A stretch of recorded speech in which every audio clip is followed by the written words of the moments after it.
I bought a pepperoni.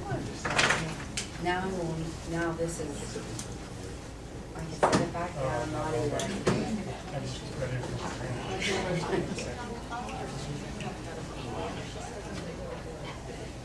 No, I just found this one, and I'll tell you what, you guys can go have rum there. I did it tonight. So when she walks in with one of those, you have to go. How you doing? Good, thank you. This is so good. My daughter never raised it.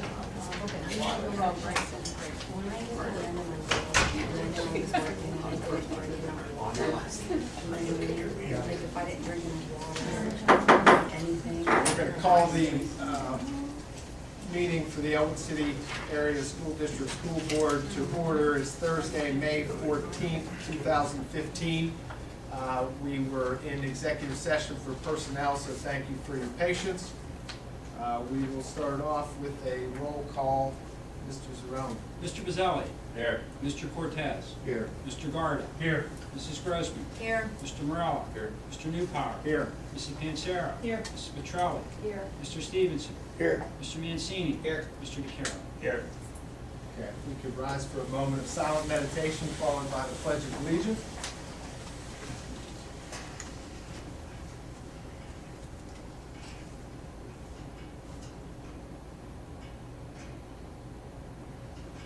Pledge allegiance to the flag of the United States of America and to the republic for which it stands, one nation, under God, indivisible, with liberty and justice for all.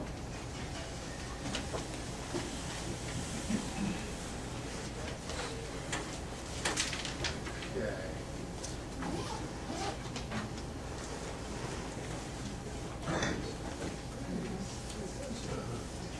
Okay, we all had a chance to review the minutes that were in your packet. I need a motion to approve the minutes. Mr. Bazzelli, a second. Mrs. Pancero. All in favor? Opposed? Okay. All right. All right, we will start off by going to the visitors. If you would state your name for the record and the purpose of your visit and what's on your mind. I'll go. Bill Baker, just visitor, just observer. Pat O'Brien, visiting, just doing a little follow-up with the request for the Ellwood City Little Wolverines. Did the request get filed? Because To the school? Yeah. Yeah, it was taken over this morning. Okay, in the probably not office. enough time to get on the agenda. I will bring it up under new business. But if you want to give a little bit of background so the board can hear it. This year, we are in the Beaver County Youth Football League. They were, Can you come over here? yeah. They were proposed by Friday Night Tykes, a TV show that follows youth football. For the past 2 years, they've done it in Texas. It's on the Esquire channel. And that's what I was coming to see. We would have permission to film home games at the stadium whenever they were there. They do practices, coaches meetings, follow the kids home from school, get their input on it. We don't have a lot of information yet. As a league, we vote tomorrow on it. And I figured before we go and say yes, we were or not, I want to make sure we had permission to film during the season. So as far as, from what I understand, I mean, there's nothing the district has to do. We just have to, you're looking for permission to Yeah. allow them to come on with their cameras. Film, or whatever. yeah, onto the school property to Is there a film. liability issue that we have to be aware of? Or clearances. There's a consensus to allow it. I think it should be conditioned on approval of any agreements, because it'll be similar to what they did for Leslie Sable, the Wolves. Right. You know, they're gonna have a agreement, I'm sure, that they'll allow us to sign since it's coming on the property. So, Right. depending what they have. Right. So, I mean, once you get more information, you'll share that with. Yeah, I'll know more tomorrow night. We have a meeting at 8:30, and every team votes on whether they're going to be allowed to do it or not, and whether we're going to go forward with this. even if the answer was yes, pending the paperwork, you know, and the paperwork's approved, you guys like what they're asking, you know, their permission to be on there. You need to give the league the go ahead. Yeah. Yeah, that I- we're in as long as, We didn't want to go down and say yes and then come back and then no and then have to tell them no, or tell them no and then would be permitted. Yeah, it's not just Ellwood, it's other teams. It'd be the Oh, Beaver yeah. County League, they're probably there's gonna, 15 teams. yeah, they probably take 8 teams. They'll probably take 8 teams. That's what they did in Texas.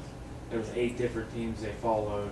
So, I mean, they might not even pick us, but at least we're, Or they may film all 15 teams and then take the best of it and follow those teams Maybe throughout the say season. Ellwood City, that's Lawrence County, you're out, like we normally get Yeah. the treatment. Any questions from the board for these gentlemen? And what age group are you talking about? It will be the 5th and 6th grade, our oldest team, the Mighty Might level. And that team actually, when we were in the Western Pennsylvania League last year, played in the championship game, so. And that was the only team we have returning that's played against the Beaver County teams, and when they were there, they were very competitive. So it should be really good. I think it's a good opportunity to showcase the young, yeah, Congratulations. thanks. Yeah, I think it's pretty cool. I mean, you know, they were in, you said in Texas. I've never seen the show. I I saw haven't, yeah. commercials for it, but now they're coming to Western PA where football's really king. Like I said, it'll be brought up under new business. What's that, Mr. Stevenson? It's just as much as it is in Texas. Yeah. Friday night in Texas, you don't find anybody in the streets. Right. They're all in the stadium. All right, we'll bring it up under new business and it'll be voted on at that point in time. Thank you. Okay. Yes. Kathy McCommons, PTO rep. Oh, Kathy, thank Molly for that. She wanted to thank the board and the administration for allowing her to go to the National Academic. Mr. Stevenson's going to share that under recognition tonight. Yes. Tracy Oleastro, presenter. Dana Steltano, presenter. Lee Russell, presenter. Who's that in the back? That's me. Okay, we will move on to the superintendent's report. Okay, thank you, Mr. President. Just a couple of reminders, we have the Memorial Day Assembly next Wednesday, May 20th at 9 a.m. in the Sabo Auditorium. No school for Memorial Day, May 25th. Just a reminder that the Brush of Honor show that was filmed in the auditorium for Leslie Sabo will air on the INSP network June 11th at 9 p.m.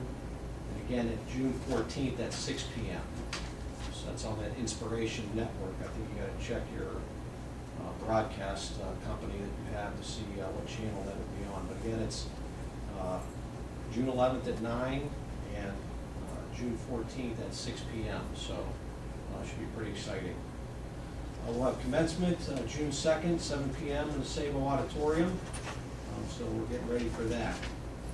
What I'd like to do now is introduce Leslie Leghorn, Director of Special Ed. She's going to kind of do a little bit of something with the speech paths and some other recognition the school received. Screen down. I absolutely love this. It's ready.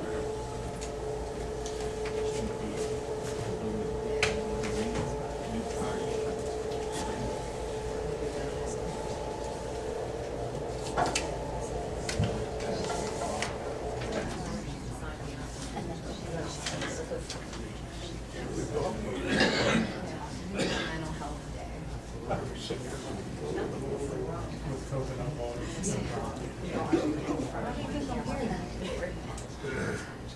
Guys, I just want to thank you for letting me speak. I actually have two things tonight. One, the district has been recognized for some of the mental health services. This year, as we discussed before, Ms. Debbie Wish and I are part of the Lawrence County Suicide Coalition. And a request to conduct a public service announcement went out throughout the state of Pennsylvania. And I wanted to play that for you, and then I'm going to discuss a little bit about it.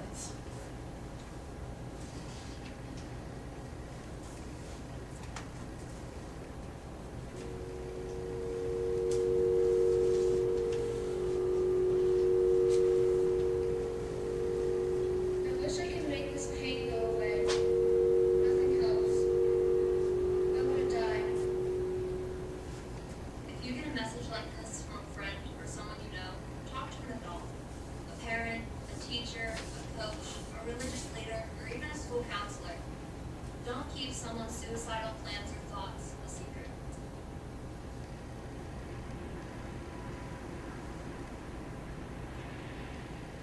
What do you say to someone that is tormented and humiliated during school? Nothing. Just listen.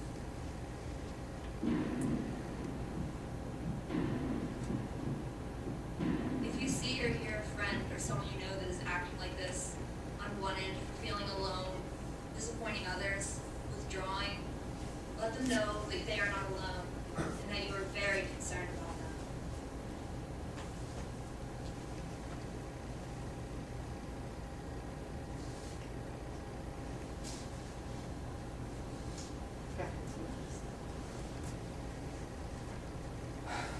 All of the students listed there were volunteers for our public service announcement. Mrs. Debbie Wish was the author. She wrote the announcement. She directed the announcement. Mr. Frank Flatico was the producer and editor. Without all of those people who volunteered all of their time after school, this would not have gone to the state level. We received honorable mention in a statewide competition for a PSA that our district staff wrote, that they spent hours completing. Because of that, the Lawrence County Mental Health Developmental Services are recognizing and have recognized our students and the Ellwood City Area School District for our initiatives and our leadership, for recognizing the need for awareness surrounding suicide prevention. That was conducted on May 7th at the Youth Mental Health Day. And if I gave all of you the Mental Health Awareness Proclamation from the from Mr. Anthony Court, being able to identify our students who participated in the Youth Mental Health Day. We are also taking 4 students to the Mental Health Summit on May 28th, where those students will be presented with a proclamation along with the Ellwood City School District, Ms. Wish and I, that will be signed by all of the Lawrence County Commissioners. And that is huge for our school district. We are the only district, we were the only small district to even participate in this public service announcement. On May 7th, our students were the ones who led the Youth Mental Health Awareness Walk, and they were so proud to hold the sign.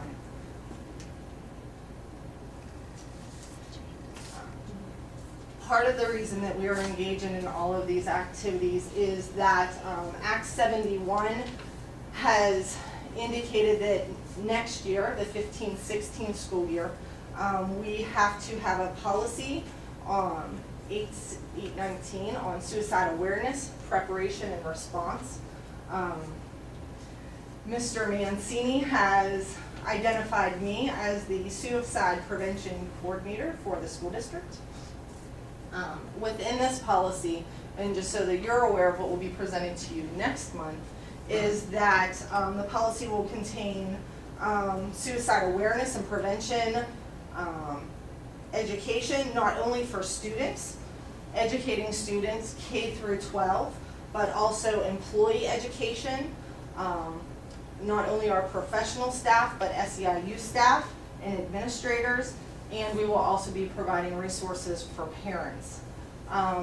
We have to identify methods of prevention, not only district-wide, but building-wide. We will have protocols to assess early identification, referral, and documentation for those students who may be suicidal or present with suicidal behaviors.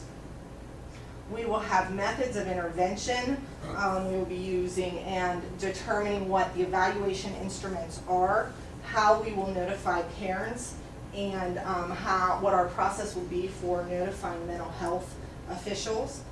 We will also have a protocol for our crisis team to respond if in fact there is a suicide or attempted suicide of not only students but also staff. We have had in the past, we've had a parent who had committed suicide. Our reporting procedures and how we will document that, as well as the state has put out suicide awareness and prevention resources for us to use. They have not provided us with a curriculum because this is all rolling out. But the resources they have provided us are very good. I feel good at speech. Do you feel that we can develop an effective prevention? We have intervention in place currently. We have protocols in place. We have a crisis team already in place. This will formalize all of that so that all teachers, all SEIU staff are aware of what that protocol will be, and it will be consistent across the district. Will it report directly to you? I will be the coordinator of those services, yes. Okay, so anybody who becomes aware of a potential suicide, That will immediately go to the counselor of that building. right? I will not be the one doing the threat assessments. All right, but it will immediately trigger a response. is what I'm saying. Absolutely, and it immediately triggers a response right now. Okay. There are protocols already set into place. We conduct threat assessments weekly. All right, that's good. Next, I would like to introduce our 3 speech pathologists. Come on, Curly. It is Better Hearing and Speech Month, and so we thought that this would be a great time to have the speech pathologist present to you some of the great things that they're doing in the district. They presented last week to the PTO, and so that they could provide some interventions for parents and to give them some information about the services within our district. This is Tracy Oliastro. She is speech pathologist at Northside primarily. She works with our autistic support students, our life skills support students, just our students who have general speech and language needs, and emotional support and learning support as well. We divvy things up annually, so it varies on which students they work with. Lee Russell also works at Northside and at Perry. Again, duties vary. Lee came to us, and whenever we took over the language delay program from the M9 before, many years ago. And again, great asset. Lee has worked with a variety of children in all of the buildings, but primarily is working at Northside and Perry right now. Ms. Stellatano is our newest hire. She goes everywhere. She is at Perry, at Lincoln, as well as at Hartman. Provides services to every student that has speech and language services, grades 4 through 12. So her schedule and trying to juggle buildings with all of them is tremendous, and they do a great job of it. Right now, when we look at caseload-wise, They're all right around 50-plus students. Max caseload for our speech pathologists is 65. And I'd love to say that caseload is just it. Our students, let me go to the next slide. Our students, we currently have 156 students in district that are being serviced with a speech and language impairment. So in order for these ladies to provide services for any student in the district, they have to be identified as having a speech and language impairment. And like I said, hours vary anything from 1 time a week for a half-hour session up to 4 to 5 times a week for a half-hour session. So a student can have 11 hours annually up to 55 hours annually. That includes them doing not only individual sessions but small group sessions. This year, they requested that I do something. We started the Lawrence County Speech Pathologist meeting, and that is where all of the speech pathologists in Lawrence County twice a year have gotten together to look at continuity of services, to discuss what's happening in the districts. And what we found out is that we are one of the only districts in Lawrence County that have entrance and exit criteria for speech and language services. Our entrance criteria is that students have to have a standard score or a percentile rank of 10, in the 10th percentile or below to qualify for services. That's a standard score of 80. Or they, in order to be released, they have to no longer have an adverse effect on academic performance. They've met their IEP goals, or they have a standardized score of 85 or more. That sounds very minimal, between 80 and 85. Those percentiles and those standard scores are very important to determine whether students need or do not need services, whether they're in the average range, or whether they have a deficit in some way, shape, or form.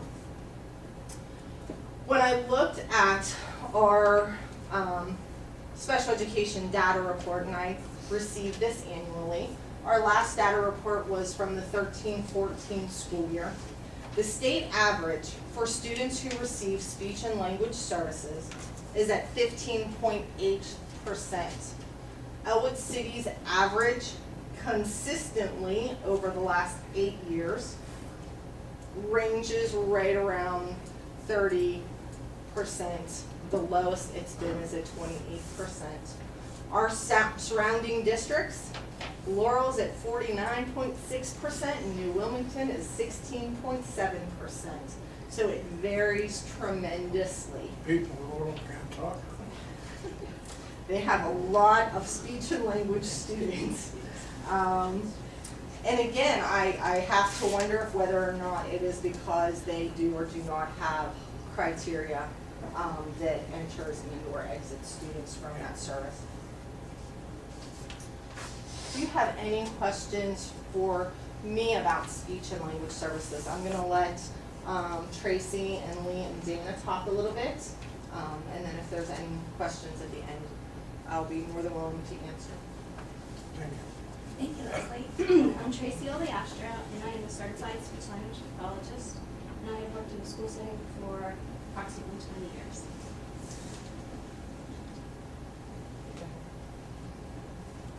I'm Lee Russell. I'm a certified clinical audiologist, a certified speech language pathologist, and a certified elementary education person.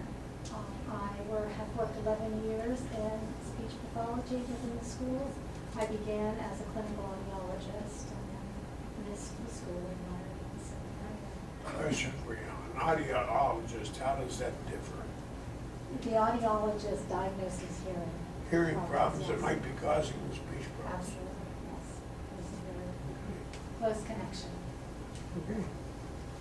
Dana Stellatino. I also have about 20 years experience as a certified speech language pathologist, and also I'm a certified reading specialist, which goes hand in hand as far as phonemic awareness with sounds. Speech.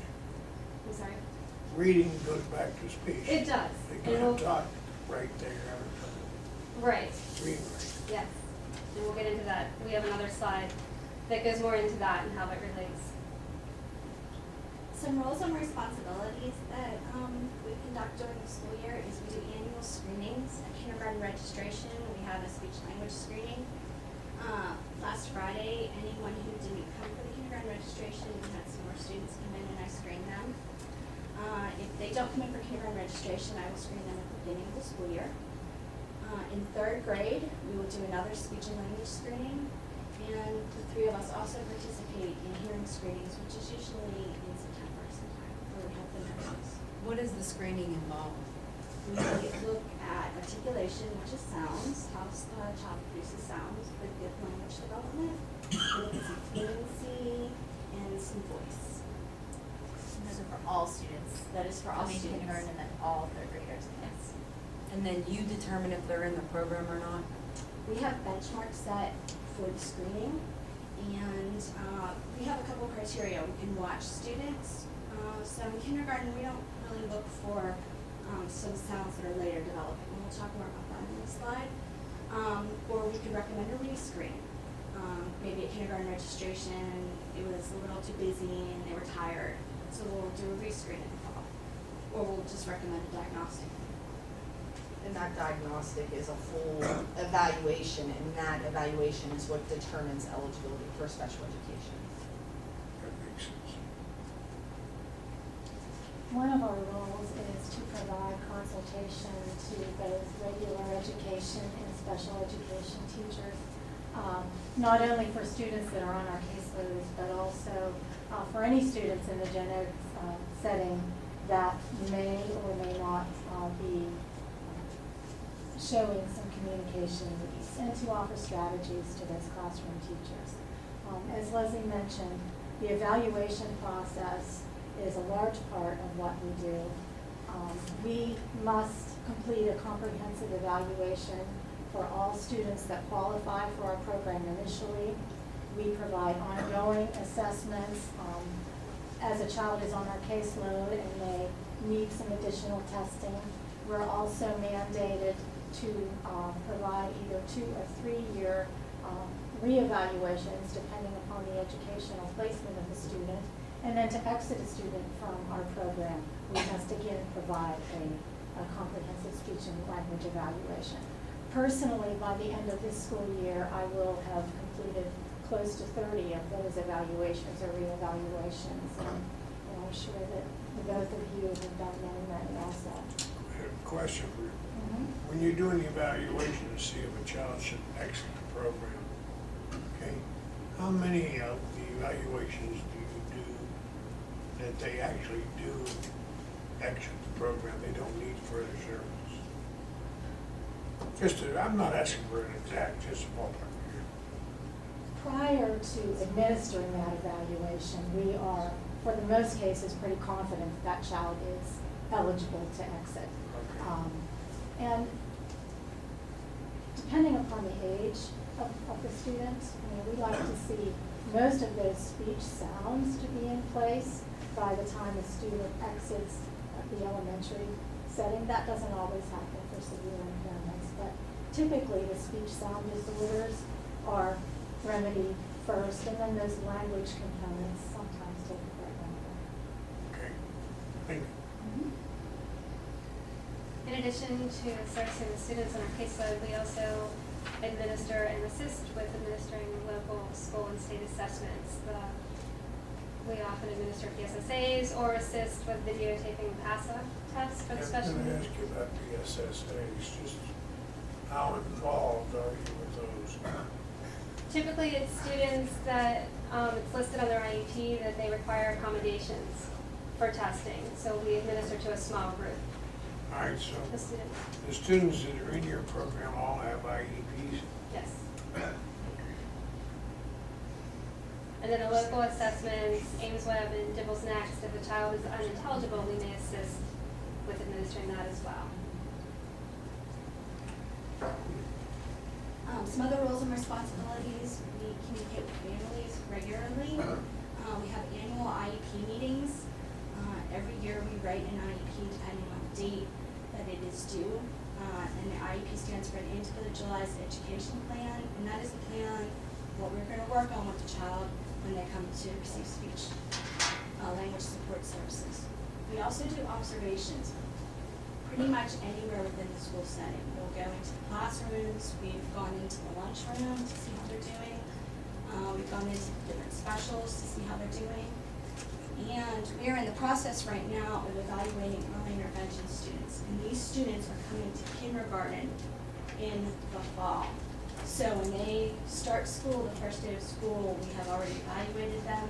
We have identified them with speech language support needs, and they have an IEP ready to go. One of our key jobs is documentation. Each time that we see a student for therapy, we must document what we do. In fact, even if we don't see a student on their scheduled day, we must document the reason that we did not see that student and make every attempt possible to make up the time. We document their progress, again, we document the time that we are seeing that student. Because our IEPs are legal documents, our documentation daily must be thorough enough that it could hold up in a court of law. And so we not only have to list the activity that we've used, but also a percentage on the child's performance. Our documentation then is used for access billing, which is the billing of Medicaid eligible students. Also for our quarterly progress reports that accompany report cards, for our IEP reporting, for reevaluation reports. So, we do call upon that data for many different reasons, but it is absolutely essential that we document our service as a therapy service. Additional roles are monitoring at lunch, and that's also a great opportunity to observe those students in different environments within the school, as well as getting off the bus in the morning and then getting back on the bus in the afternoon. In addition, we may also participate with district committee meetings and staff meetings. Some of the services that we provide are articulation, and that is looking at speech sounds, or how students are producing sounds incorrectly, and we're trying to correct their articulation, or how they're producing the speech sounds. Receptive language is language that involves listening and following directions. And expressive language is using pronouns, using correct grammar, using the correct words and categories in your sentences. A lot of it involves sentence development. Pragmatic language is basically the social use of language, the conversational use of language, the application of those speech sounds and those language skills that have been learned. And it's important for all students, but particularly some of those in our autistic support classrooms that must learn how to engage in the give and take of a conversation, to maintain the topic of a conversation, to maintain eye contact with the person that they're speaking with, and even use appropriate gestures in their communication. AAC, or augmentative communication, alternative communication, is typically some sort of device, many times an electronic device, that does the speaking for a student that is not able to vocalize themselves. And then speech fluency, which is stuttering, is another area that we address. Voice is another area that we may address relating to the volume, not being too loud or too soft, as well as rate, not speaking too fast or too slow. But there may be a student that requires medical attention for the voice, and we then follow up with and follow through with a physician's recommendation as far as treating the voice quality. Literacy relates to phonemic awareness. If a child has difficulty identifying those sounds or saying those speech sounds, then they may have difficulty with reading, which would impact their academic performance. Today in the public schools, we see more children with severe disabilities, which may impact their swallowing and feeding. And again, in that case, we would also follow a physician's recommendation and assist with any swallowing issues. Just to digress a second, 13 years ago I suffered a stroke. I was sent to Harmerville for rehab. I could talk just as well as I'm talking now. not according to their speech pathologist. Swallowing came into play. I still, even today, when I'm eating or drinking, she taught me to lower your chin when you swallow. It affects your speech pattern. And I still do it. I don't know why, but it's because they taught me. But that's, I mean, to the visitors, that's how this entire activity can affect children. And it really helps. And that's one of the strategies that we use. In the professional community, we do professional development. As Leslie said, we met twice a year this year with other speech pathologists in the surrounding area. We follow Act 48 since we all have certification. We have ASHA certification, which is through the American Speech and Hearing Association. They require us to have a certain number of professional development. And we also have state licensure, which also has requirements for us to do professional development. We're constantly getting professional journals in the area of speech and language. And we maintain our membership through the American Speech and Hearing Association and the state licensure through the state of Pennsylvania. Thank you very much for the opportunity to present to you. Hopefully we will enlighten you a bit about what we do and why we do it. I want to bring up the past. How do we now deal with language delay kids? They are in a learning support classroom with a teacher that is well versed in dealing with language delay students. And their needs are met. George, Mr. Garda has been very concerned about that. He absolutely I'm just has. very interested in hearing that audiology is part of your program where you do assess the hearing rate or hearing level. Not so much in my current job situation. Now, we do assist with hearing screenings, but that was my former profession, and there is a very close link as far as the disciplines are concerned. In fact, at our undergraduate level, we study both disciplines. And so my first master's degree was actually in audiology, and then my next in speech pathology, because they are so closely related. Thank you for bringing that up. Do you have any questions? For us. I just want to thank the board for letting us speak with you for a little bit today. I just think that we're doing very good things both with mental health and with speech, and I appreciate you giving us the time to speak with you, and I appreciate these ladies so very much for all of the work that they do. So thank you. Thank you. Thank you. Thank you, ladies. On behalf of the board and the entire district, thank you very much for all of your hard work with our students and staff. We really appreciate it. And thanks for coming in.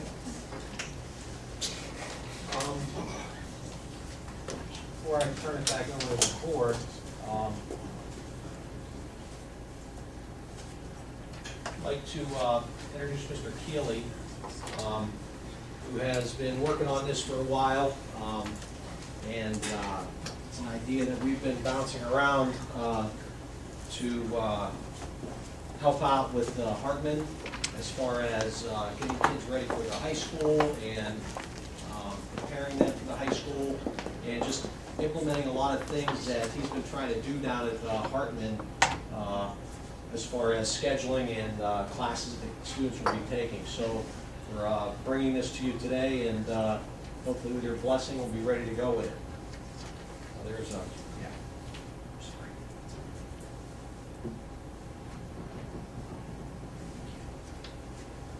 All right, thank you, Mr. Giussini. Pleasure to be here tonight and talk about some of the ideas I have at Hartman.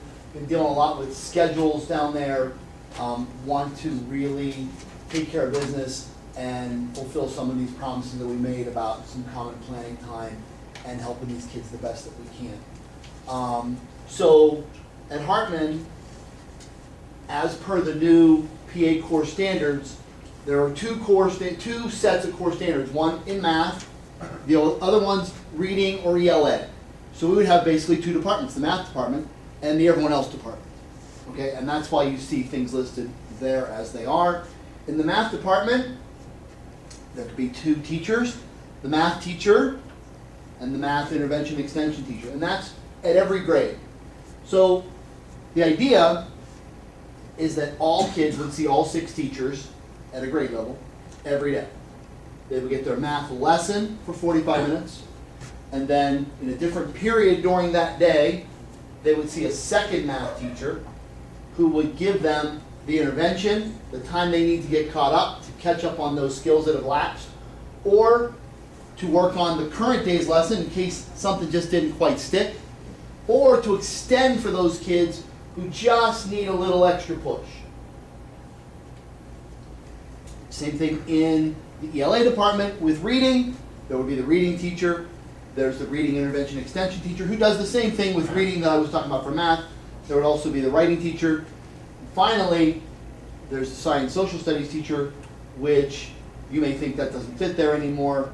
That doesn't fit there, but PA core standards, it does fit there. That's where nonfiction reading comes into play. That's been a big part, a big push of the PA core standards and the new PSSA test. That was the motivation to take a real good look at this. So I'm looking for some feedback from the board on the feelings about this idea. Again, I feel it's going to better meet the needs of all the students. Students will see every teacher every day for 45 minutes a day. I've also modified the special schedule. It's going to increase the enrichment opportunities both by the classroom teachers and by the special teachers. It's also going to afford me common planning time for every teaching pair in grades 3 through 6. I'm going to do a little fancy footwork. It was pretty interesting how I created that. But it's with the person they teach most closely with, they're associated with the most on a daily basis. And that's a plan. Again, it's a schedule I have kind of worked out. The benefits of switching classes, students are going to see more teachers, they're going to see different points of view, they're going to see maybe one word, one different point, one new example in a presentation that's going to change the way that student thinks and suddenly grasps the concept. I know that happened for me. Sometimes that would take a whole year. I'm hoping that 45 minutes later a kid can see that same concept and have that aha moment that as teachers we all crave. Teachers are going to get to play into their strengths and their passions, and they're already kind of doing that. We're already partially departmentalized at Hartman. We do a lot of this stuff, but this is just sort of a finer refinement to what we started 3 or 4 years ago. And honestly, it's ease the transition to Lincoln High School. I just read today in an article posted by ASCD, grades 5 through 8, those are the critical years. Those are the years that we don't see dropouts, but those are the years where the dropouts are being formulated. And if we can catch these kids, ease that transition into grades 7 and 8, and help them catch up on those skills in grades 5 and 6, I think it's going to greatly benefit our kids. Again, I didn't talk too long. It's a pretty broad plan. If you have any questions, I would be glad to answer those. I think it's something that we really benefit from at Hartman. Matt. With these EI teachers that you have, what's the process, I guess, to differentiate between who needs the extra extension and who needs the extra intervention? Well, there's all kinds of data that we collect. There's PSSA data, so there's going to be data when they come in. We're going to take we take a diagnostic test beginning of the year on Study Island. There's also units in Study Island that we can pretty much prescribe exactly where we need to look at, and then from that data we can give them extra help and whatnot. And then teachers are going to look at, all right, these are the skills you need to be successful in Chapter 2. Right. So make sure those skills are all intact, and then we can go from there. So it's differentiated instruction, but it's really going to help individual kids and just help pinpoint, and that's going to help in the retention process, the referral for special education process. It's going to be a multifaceted approach. I really like it. Yes. I have a question. I like the focus on the kids that are going to need the individual help, but what about the kids that they got it the first time, so now you have them sitting through another class of, we already got this. I call it intervention and extension. So that extension is going to be an enrichment period where we're going to push them further. We're gonna get to concepts that they wouldn't have gotten to.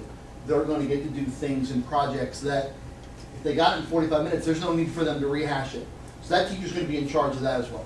So there's gonna be, in that class, not only is that teacher going to be accelerating the ones that are ready to move forward, they're also going to be helping the ones that need the extra push.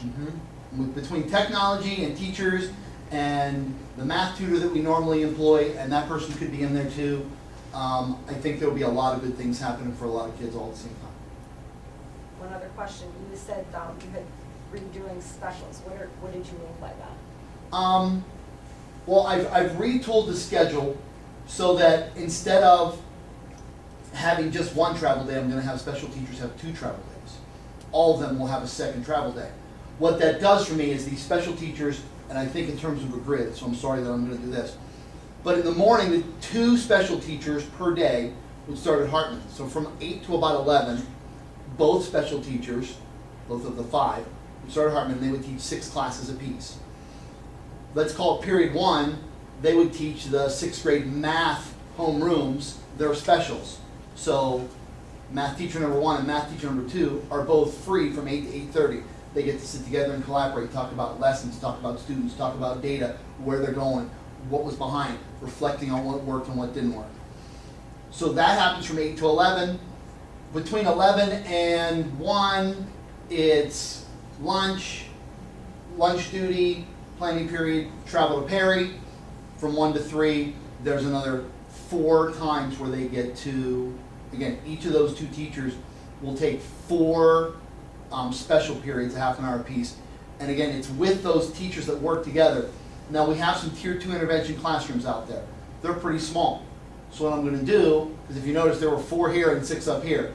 What I'm gonna do is I'm gonna split some of those classes in half. If I have a class of 13 kids, it's easy to take 6 with one room and 7 with another. So now special might have 30 or 31 kids in it, but the opportunity cost of that is I get common planning time across the board, grades 3 through 6. So there'll be two classrooms in each special? Is that what I'm gathering? A You said classroom? two classes, well, it's not, I'm Like, sorry, I'm trying to let's follow assume, your let's grid. assume it's music and gym. I'll have 2 teachers at Hartman in the morning and in Perry in the afternoon, okay? In Perry in the afternoon, one homeroom's gonna have, what I said, music and gym? Okay, well, let's say Mr. Baker, because he's here, or he was here. He's here. Let's say Mr. Baker's class has music, let's say Mrs. Ovio's class has gym. Mrs. Shear's class, which might only have 13 kids in it, cut them in half. So 6 of those kids will go to music, 6 or 7 of those kids will go to gym. And now I've got 3 teachers who work closely together off at the same exact time so they can, again, discuss kids, figure out how everything's gonna fit together. The benefit of that common planning time is why we went to grade level buildings in the first place. Right, I agree with that, I think that's wonderful. I'm just worried that when you have a bigger class, though, now you have, you might have, what, 30 to 40 if you have 2 classes? Never gonna have 40, never, no, because Well, I'm I'm only just doing it thinking with the 2 small classes. classes. It's never gonna be 2 full classes. Okay. Like I said, there's 2 So it'll be no more teachers, than 3 teachers. You're Correct. gonna split that third, so it'll be Yes. 3 at a time, at most. in 2 different ways. I'm just Yes. trying to picture it. Mhm. But it would just be for like the specials, gym, Right, that's one every day. You may have said this at the very beginning, this is Sure. for both 5th and 6th, or just 6th? Both 5th and 6th. And it looks a little different for each grade level, but conceptually it's the same. And I'm giving 5th grade a little more time here and there because it'll be newer to them. They're a little younger, they're a little less mature. Eventually 6th grade will have seen this already in 5th grade and they'll be more used to it. And it's really should help them transition into the high school setting where they go to 8 teachers a day. You know, if these teachers all had a Google Doc, a shared Google Doc up, these kids could all write in their planners at the beginning of the day everything they're doing for the whole day. It's pretty powerful stuff. The technology, a couple of the ideas, and the common planning time could really benefit kids. So is it Perry and Hartman, or just? Not Perry. Okay.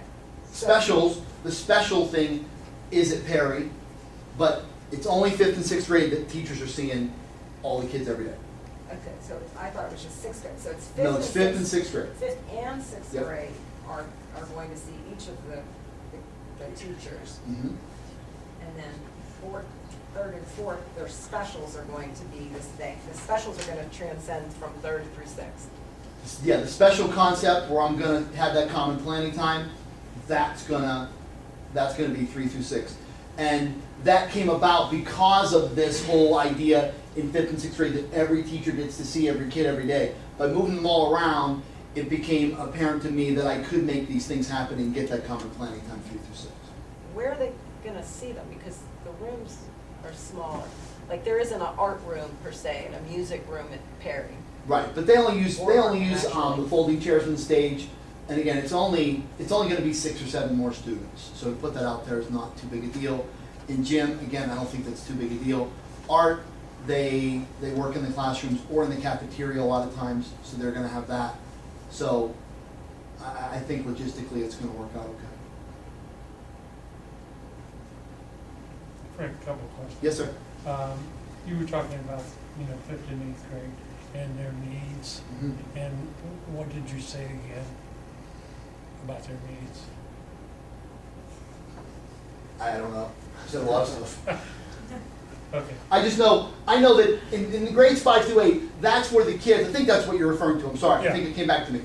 5 through 8, that's kind of where the kids who drop out eventually, that's where those habits, and we kind of lose them.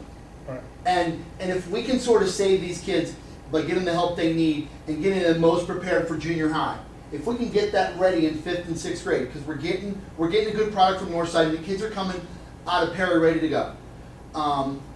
Kids lose interest sometimes when they get to 5th grade, 6th grade. They hit adolescence. They want to please their peers. They don't want to please their parents or their teachers anymore. But if we can get that intervention with the math and the reading and keep them on task and keep those skills going, I think we had a real good chance to increase their academic successes, and by letting them see all the teachers, prepare them more for seeing more teachers in 7th and 8th grade, and preparing them more for that whole moving around social aspect, being more organized on a 45-minute time schedule. A lot of the research though says, 5th through 8th graders, they need to identify with one person. Mm-hmm. And this way, we're eliminating that opportunity for them to identify with one teacher. Well, they're still going to have a homeroom, and they're still going to have, for instance, when my 5th graders have their special, they'll have their teacher teaching them the class they would always teach them. They're going to have an AR time in there. End of the day, they're also going to come back to them for another 15-minute time period for class meetings and those kind of things. Yeah, but you've taken 42-minute shots. Okay, what I'm saying is, we're eliminating elementary school now. We're going to make this a pre-junior high and give the teachers another half-hour prep. Instead of an hour prep a day, they'll end up with an hour and a half prep a day. There's no more. They're teaching the same amount of times. The amount of times that kids are getting academics are exactly the same. You're squeezing in another half hour. Common planning time between. Yeah, but it's the half an hour that the teacher had for planning time now is just shared, and 2 teachers have that planning time at the same moment. So there they is no only more. have the half an hour in the morning and the half an hour at the end of the day. Well, they've always had that planning period during their special time, and then the half an hour at the end of the day, that's just after kids are dismissed. There's about 15 or 20 minutes. But there's no extra half an hour. There's no additional planning period for teachers or anything. Seems like there is. I'll be glad to explain. Yeah. Maybe I'm just looking at it, different way. Like I said, there's 2 special teachers who started Hartman. Mm-hmm. Okay, so let's say it's music and PE again. All 6. Let's make it simple. This isn't exactly how it works. All 6 of the teachers on the left side of the building, let's say, would have music. The other 6 on the right-hand side would have PE in the morning. Okay, that's the only special that those teachers and kids have all day. Okay, that's all 12 classrooms in the building. Right. So there's only one special per class at all. Then those teachers leave. The difference is the planning period for the 2 math teachers in 6th grade happens simultaneously instead of happening in an adjacent time slot. Does that make sense? No, I understand that. Okay. Yeah. But there's no Except- extra time though. Okay. But again, you know, let me say, you know, I don't wanna eliminate elementary schools. You know, and the research proves one of the best school patterns is K through 8, because the kids can identify with a single teacher each year. You know, in every word, that's all. Thank you. Thank you. Thank you. We can just, I wanted to Hey, end Mr. it. Gill. So then third and fourth, we'll have to prepare to start moving to prepare for fourth. Well, you know, many thanks.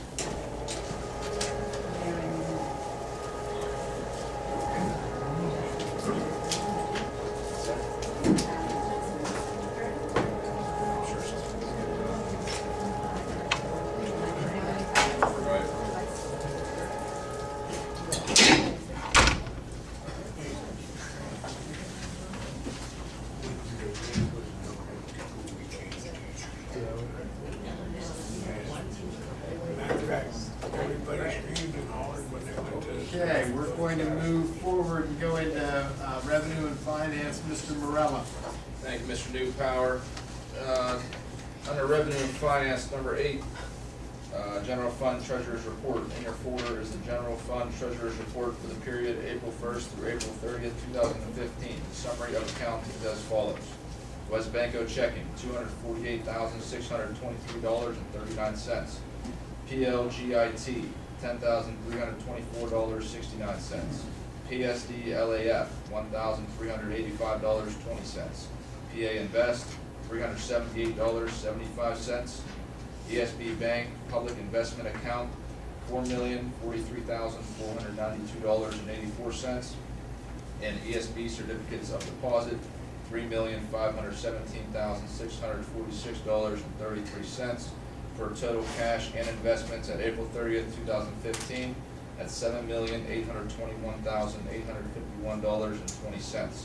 I move that the treasurer's report for the month of April 2015 be approved as presented. Second. Second. Mr. Cortez. Any questions? Question. Mr. Stevenson. ESB Bank Public Investment Account, ESB, is that staying with the ESB Corporation or switching over to West? Well, I guess I'm trying to figure out an explanation for that, Mr. Stevenson. Actually, they transitioned on April 27th. So I guess for the most part of April, it was ESB, but we were a little inconsistent in calling it West Banco for the checking. So from this point forward, it's going to be West Banco. Okay. Thank you. Any other questions? Any objections? Motion approved. Number 9, general fund accounts payable report. In your folder are the general fund accounts payable checks. Included are checks 109-175 through 109-471. 297 checks and 19 wire transfers amounting to $2,871,022.55. I move that the general fund accounts payable checks and wire transfers be approved as presented. Second. Mr. Petrelli. Any questions? Any objections? Motion approved. Number 10, capital reserve fund treasurer's report. In your folder is the capital reserve fund treasurer's report for April. The total investments at April 30th, 2015 were $600,069.11. And the total available in the checking account was $4,497.32 for a total available balance of $604,566.43. I move that the capital reserve fund treasurer's report for April 2015 be approved as presented. Second. Mr. Stevenson. Any questions? Any objections? Motion approved. Number 11, the capital reserve accounts payable report. In your folder is the capital reserve fund accounts payable check report. Included is check 1441, one check amounting to $6,079. I move that the capital reserve fund accounts payable check be approved as presented. Second. Mr. Cortez. Any questions? Any objections to the motion? Motion approved. I would also like to ask that the following reports be made part of the minutes of this evening's meeting. As of April 2015, the investment report, investments and earnings report, statement of revenue versus the budget, statement of expense versus the budget, tax collection report, athletic facility fund report, and Helling Stadium Century Club report. And as of March 31st, 2015, the cafeteria report, and that is it. Mr. Zarone, will you see that they're made part of this evening's minutes? Yes, sir. Thank you, sir. Number 12, Lawrence County Career and Technical Center budget.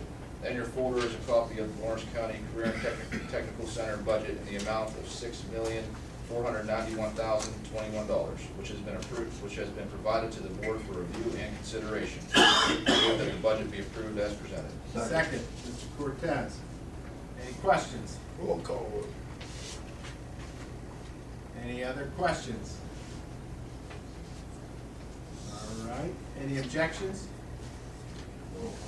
Ask for a roll call. Yeah, the roll. Roll call, Mr. Zarone. Mr. Bazali. Yes. Mr. Cortez. Yes.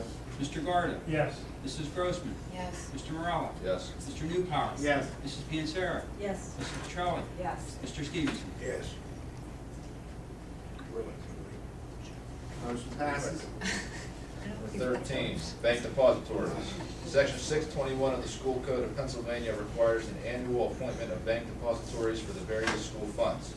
I move that West Banco be appointed as the depository for the activity, athletic facility, cafeteria, general, and payroll funds, and that PNC Bank be appointed as depository for the Capital Reserve Fund for the 2015-16 fiscal year.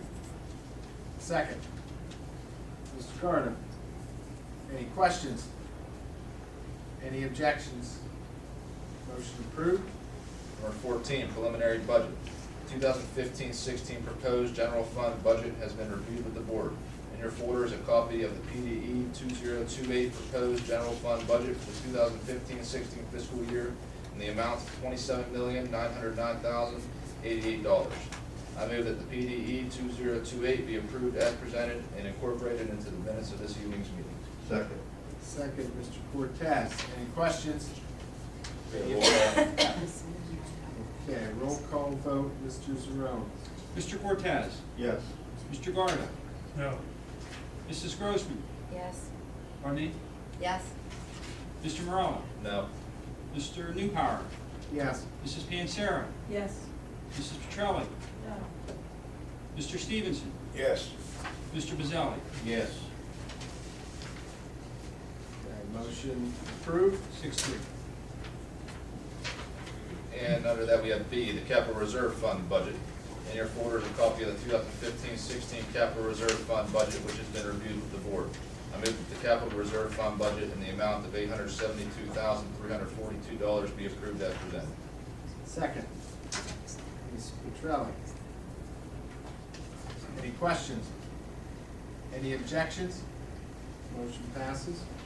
Number 15, Tax Processing Services Agreement. In your folder is a copy of an agreement with Infocon Corporation of Evansburg, PA to generate 2015 tax bills, tax duplicates, and tax summary reports at an estimated total cost of $3,586.80 for real estate bills and $1,734.40 for per capita bills. I move that the proposal be approved as presented. Second. Mr. Stevenson. Any questions?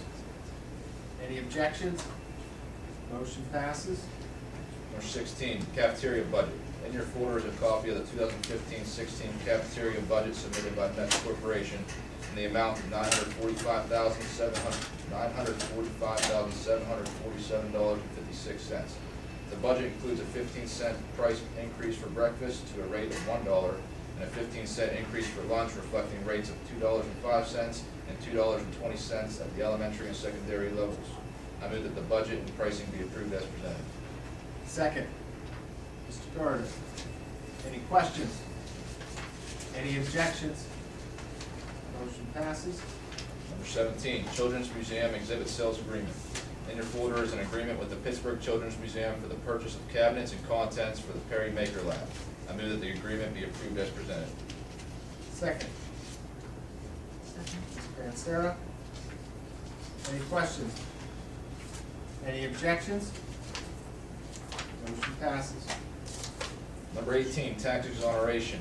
In your folder is a request for the Borough of Ellwood City to exonerate outstanding taxes and fees in the amount of $1,300.11 on the property at 509-511 Lawrence and 508 Bell Avenue, Ellwood City. The borough's engineering firm has inspected the building and recommended it for demolition due to a deteriorated structural condition. I move the taxes on the property, tax ID 12-016800, be exonerated, and that the business manager be authorized to notify the Orange County Tax Claim Bureau of the board action. Second. Second. Mr. Cortez, any questions? Which building is that? I don't know, to be honest with That's right next think to it's it. one I of thought these. that was That's bought. the 400 lot. That's what I thought Yeah, at that's a first. Bought by the library, demolition. That's the 400 lot. Yes. 500 is the news stand. 500 block is where Blockers used The to old be. Cecilia That's shop. like one more. It's the old Cecilia shop. What was that, the boiler Yeah, the room was boiler down room. there? What was next to the boiler room? That's Cecilia shop. The newsstand. That's That's what was it? Cecilia shop, I don't the know. dress store. Oh, I'm not from Ellwood, I don't know. It was the newsstand. Is that the newsstand? No. On the other side. The little building. Where Frank used to have his office. Yeah. John says Bell Avenue is the alley behind, so there Yeah. must be a separate parcel that's on that, that has a Bell Avenue address. They probably They're went gonna out. demolish that in the middle, so connect, there's two walls. Any other questions? Any objections? So they exonerated, Motion they'll passes. probably sell it now. Number 19, computer lease. In your folder is tabulation of the proposals received for the 2015 computer lease. I move that the lease be awarded to PNC Equipment Finance at a low bid rate of 2.57%, and that the administration be authorized to proceed with the purchase of the computers and the execution and closing of the lease. Second, Second. Ms. Pancera. Any questions? Any objections? Motion approved. And that's all I have tonight under Revenue and Finance, Mr. President. Thank you, Mr. Morella. Next, we have Personnel and Education, Mr. Garnis. Thank you, Mr. Newcomb.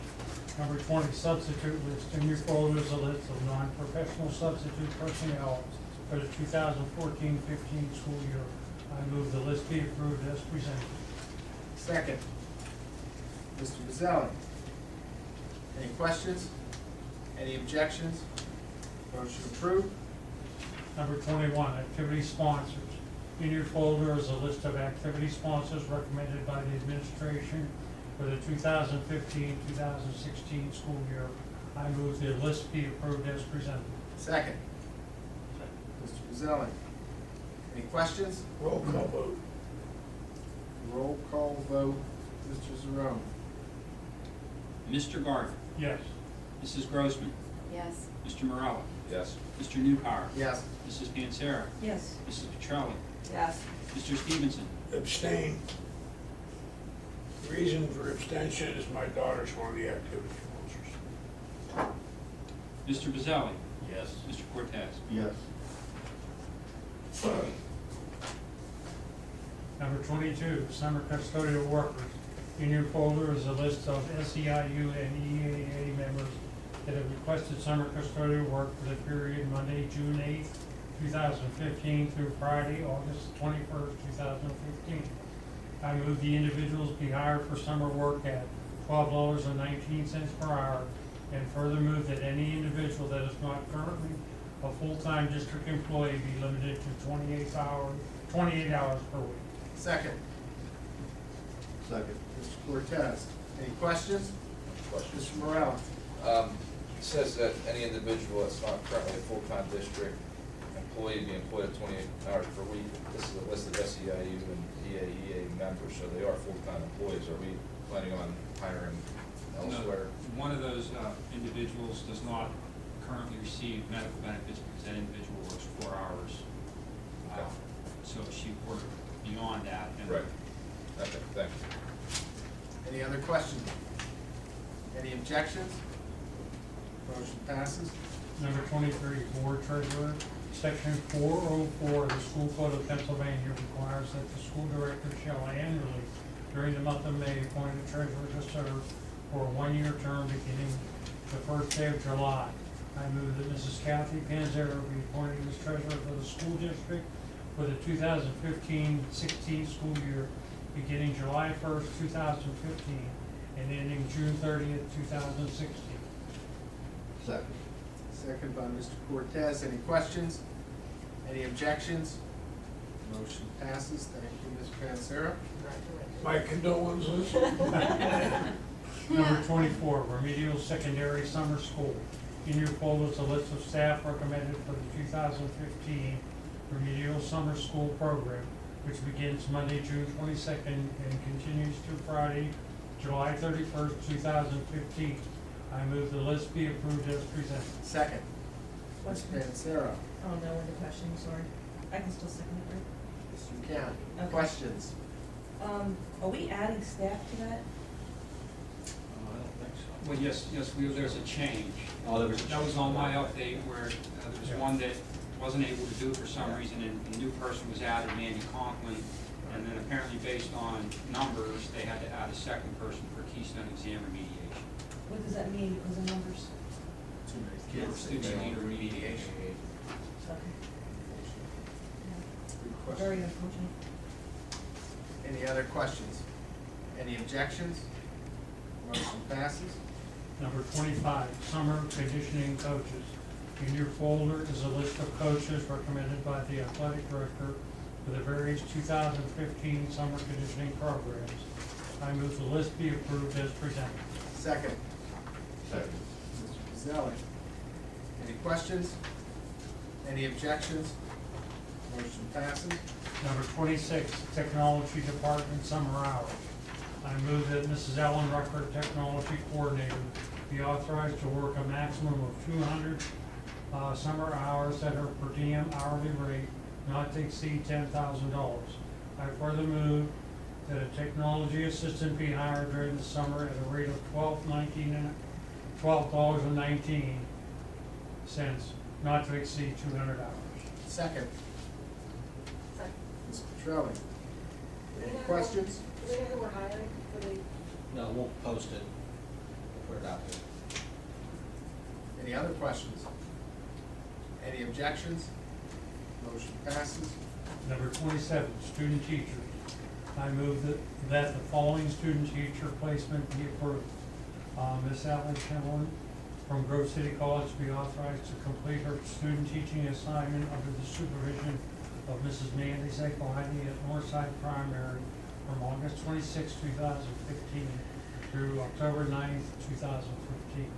B, Ms. Laura Pose from Grove City College be authorized to complete her student teaching assignment under the supervision of Mrs. Minetta Bowman at Northside Primary from August 26, 2015 through October 9th, 2015. C, Mr. Gino Colella from Westminster College be authorized to complete his student teaching assignment under the supervision of Ms. Kim Crampton at Lincoln High School during the spring semester beginning January 18, 2016 for 15 weeks. Second. Second. Ms. Petrelli. Any questions? Any objections?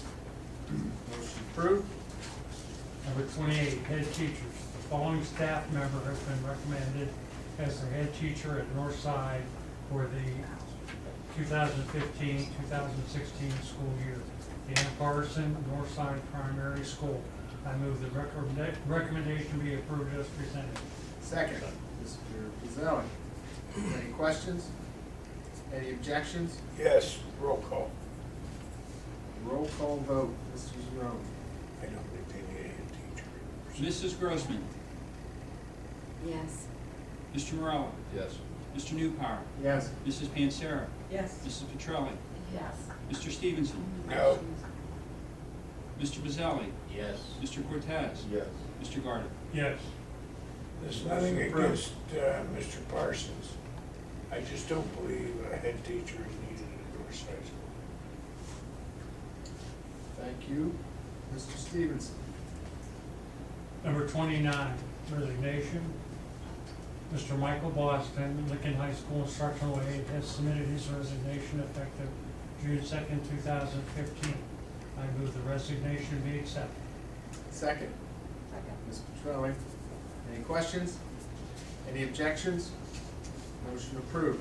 That's all I have tonight, Mr. Newport. Thank you. Thank you, Mr. Garda. That was a long list. That takes us to properties and transportation, Ms. Grossman.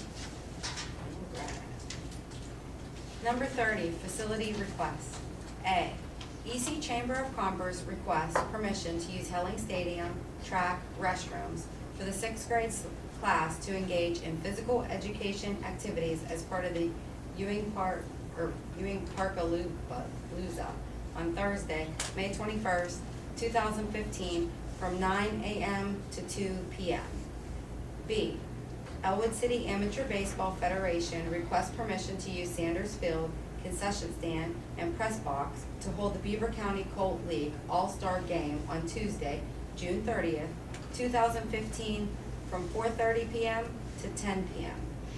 C, Ellwood City Cheering Boosters request permission to use Helling Stadium, field, track, and restrooms, or Hartman multi-purpose room in case of rain, on Tuesday, June 16th, 2015, and Wednesday, June 17th, 2015, from 8 a.m. to 1 p.m. for a cheering mini camp for children ages 4 to 12.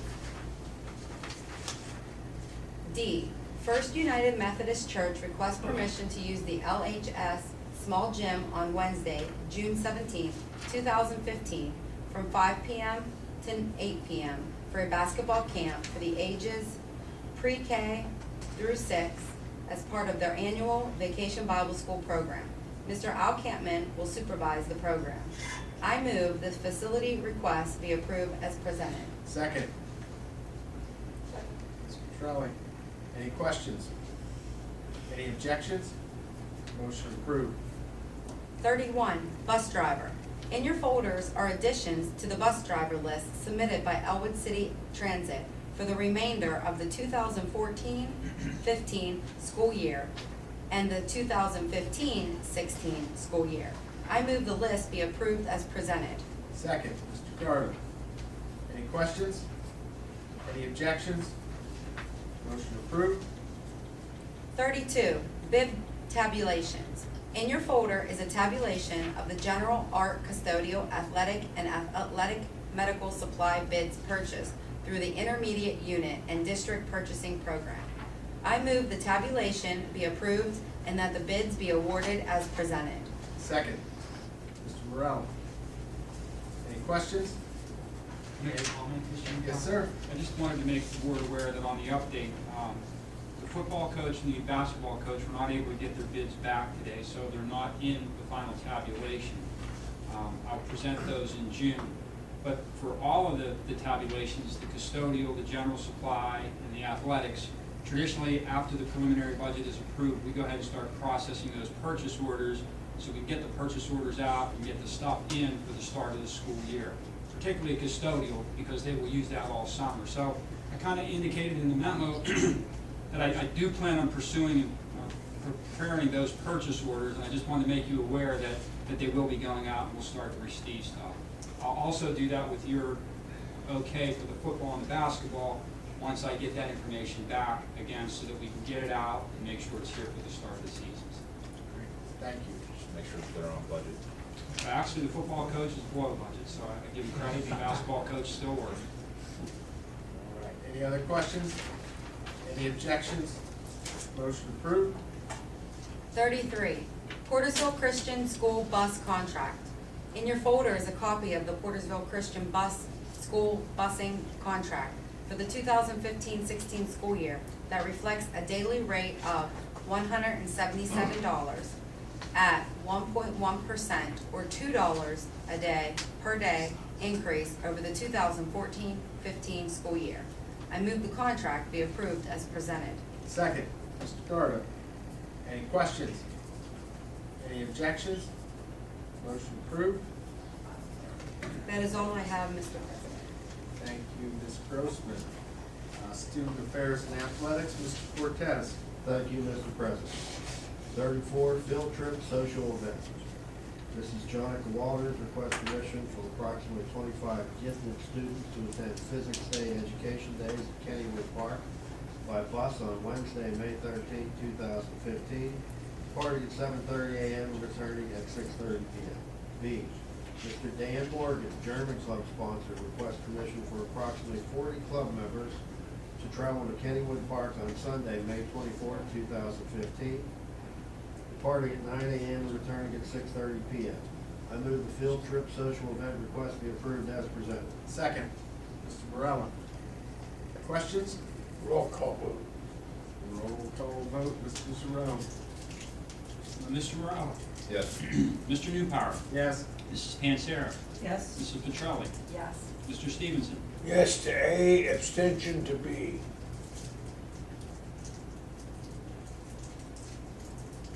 I can't do that, yeah. You have to vote on it, so. Okay. I can't Start split over them. on just A. All right. John, I can't split them. No, because it's one motion, so we'll vote on them separately. I move on motion A, the field trip. Yeah, I've got to abstain to B because my daughter's listed as chaperone. I don't think you have to abstain for that. No one have any objection, problem to it? No, because it's not a, yeah, I mean, Okay. there's no additional personal benefit to her on that, so you could vote. Okay. Can we do that without a roll Yes. call vote then? Yeah, no, just to prove it. Okay. Any objections? Any objections to that motion? I just don't wanna. We're gonna I don't want add somebody coming in and reluctant. saying, hey, Yeah, it's not like Motion she's getting a approved. special benefit outside. I'm adding a reluctant box and just approve it box, Nothing to approve this? Motion approved. Okay. just for you. Number five, Reluctant and secondary just student approve handbook. it. In your folder are changes in the secondary student handbook recommended by the administration. I move the changes be approved as presented. Second. Mr. Gardner. Questions? Objections? Motion approved. 36, Act 80 early dismissal days. In your folder is a list of Act 80 early dismissal days for the 2015-16 school year. I move the list and dates be approved as presented. Second. Mr. Morella. Any questions? Any objections? Motion approved. 37, law enforcement agreements. Agreements between the district, Ellwood City Borough, and the District of Pennsylvania State Police that outline procedures in the event of a violent incident occurs on school grounds are available for review in a central office. I move the agreements be approved as presented and incorporated into the minutes of this evening's meeting. Second. Mr. Stevenson. Any questions? Any objections? Motion approved. 38, elementary textbook adoption. In your folder is a list of textbooks the administration is recommending for reading in grades K through 4. I move the textbooks be approved as presented. Second. Mr. Stevenson. Any questions? Any objections to the motion? Motion approved. 39, 2014-2015 calendar change, Act 80 day. The administration has recommended May 29, 2015 be an Act 80 half day for all district students. I move the calendar change be approved as presented. Second. Mr. Stevenson. Any questions? Any objections? Motion passes. 40, athletic expenditure report. In your folder is the athletic expenditure report as of April 30th, 2015. It reflects total monthly expenditures of $21,584.81. I move the report be approved as presented. Second. Mr. Gazzelli. Any questions? Any objections? Motion approved. 41, activity quarterly report. In your folder is the quarterly activity report as of March 31st, 2015. The balance of January 1 was $84,848.30, with expenditures of $34,337.16, and deposits of $28,063.22, resulting in a balance of $78,574.36 as of March 31st, 2015. I move the quarterly activity report be approved as presented. Second. Mr. Gazzelli. Any questions? Any objections? Motion approved.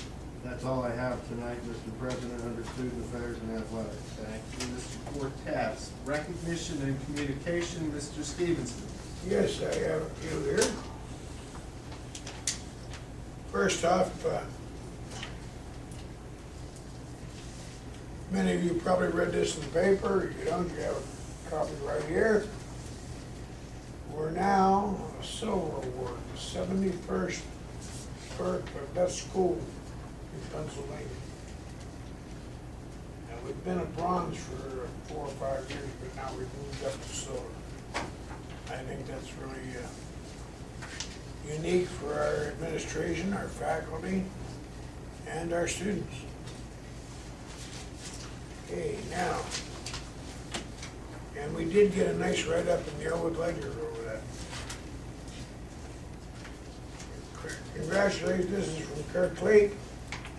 Congratulations to Keith Goldby, the technology teacher, who through his My Donors Choose project has received full funding for 3 brand new laptops to power the teleprompters in the ECTV studio. The studio was in desperate need for new computers for the teleprompters, and the Donors Choose project has allowed Keith to receive 3 brand new laptops. Total dollar amount for all the laptops came to $2,044. The students in his class worked very hard to help make the Donors Choose project a success.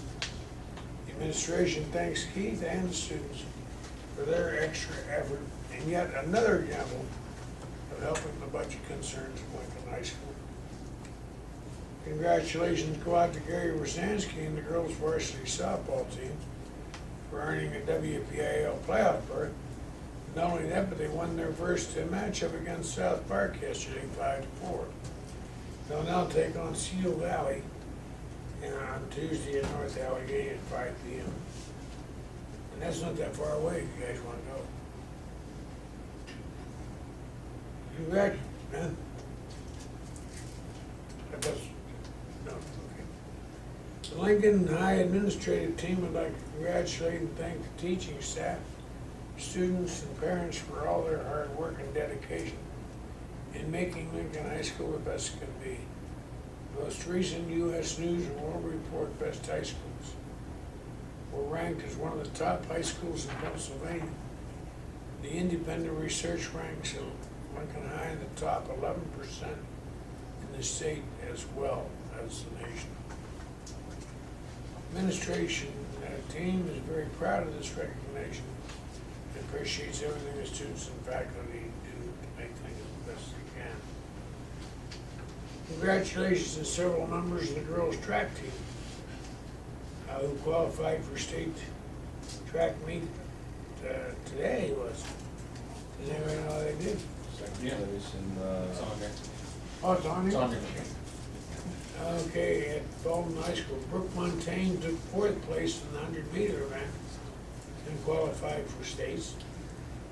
She's also a member of the state qualifying 4x100-meter relay team that took 2nd and set a new school record at 50.8 seconds. Members of that team are Madison. Yeah. Wow. Madison Road. Taylor Petrak, Brooke Montaigne, and Brianna McClenny. The state meet is at Shippensburg University on the 22nd and 23rd. What is Madison U? My little sister. His baby sister. Not baby anymore, she's in 5th grade. Unfortunately, they grow up. And from Frank Keeley, he wants to say thanks to ECE PTO, okay, for providing snacks. Was that all you guys do is give food to the kids? We like to feed them. For providing snacks to all the students in grades 3 to 6 during the PSSA tests this year. A week or 2. I was in 3rd to 6th. We had to do well on the test or we didn't get recess. The test has changed and so has the schedule. This has required the PTO to provide nearly twice as many snacks. But you don't bring any in here. I'll remember that. I'll remember that. You bring it, we'll eat it. I do commend those PTO for doing this without hesitation and appreciate their dedication to the Ellwood City students and schools. In addition, the elementary administration staff thank PTO for sponsoring Fun Fitness Day and the Rockin' Robots. Sounds like a rock band, the Rockin' Robots. Assembly presented by the Carnegie Science Center. Did that cost you guys money to get them down there? Oh, yes. Oh, really? Yes. Well, thank you for that. These fun and worthwhile activities are highlights of the student school year. Thank you to the Ellwood City Lions Club, particularly to Darren Sauls, for organizing a 5th grade essay writing contest. The Lions strive to assist those with visual impairments. The contest asks students to read a novel entitled Follow My Leader and respond to one of the several prompts. Darren and his team will pick several winners who will be announced and honored by them. And finally, thank you to Ellwood City Transit. They have graciously donated bus transportation to the 6th grade students as they travel between Harvard and Helling Stadium in preparation for the 6th grade Olympics. That was nice of them. I know what you're probably talking about. Some years ago, we used to have the Christmas program for elementary kids in Sable Auditorium. Well, one year, Tom Magnifico, many of you knew him, was the chief of police. And when I was still in Ellwood City, decided we were gonna try and get Mr. Rogers down. So we met with Fred Rogers, the guy that plays Mr. McFeely, who's a producer. We met with them down at Didio's one night, had dinner. How much do you think it would have cost us to bring the Mr. Rogers show down? Now, this is back years ago. $6,000. Needless to say, while we did all. How'd you get them to lunch for free? You had to pay for the lunch. No, we didn't. We paid for it. But we had a, shall we say, a sponsor at that time that would usually pay for things. But the board decided 6,000 was a little too much for it back then. But needless to say, we didn't get much. And so I can imagine what Carnegie Science Center was. Am I in the area? No, they're cheaper than Mr. Rogers. Well, they don't have a television show either. He did tell us it would have been much cheaper, but unfortunately, they have a union in there. Union people demanded X amount of money. He doesn't, we didn't get Mr. Rogers. All right, well, Mr. Stevenson? You got one more. Oh, yeah, I do. We got these, from Molly McCombs. And if you haven't read it yet, she's thanking us all for allowing her to go to the National Olympic Game, Academic Games, National Olympic, in Orlando, Florida. I hear she did very well down there. She was happy with how she did, yes. Yeah. And she says that she felt proud, and she had an amazing time. She wishes us a great school, rest of the school year, and enjoy our summer. And that's signed again by Molly, and she has a cute little smiley face. And tell Molly we do appreciate it. I will, thank you. I have nothing further. Thank you very much, Mr. Stevenson. Mr. President, just the athletes who qualified for the state meet will be next weekend. That should be correct. Yeah. Didn't I read that? Yeah. And the relay team, girls 4x100 relay team, the record they broke was a 39-year-old record. It was held all those years by Bev Shakespeare, Brenda Crowley, Mitch Quinn, and Coral Newton, and doesn't seem like that many years ago I went to school with all of them. Yeah. It was a lot of years ago.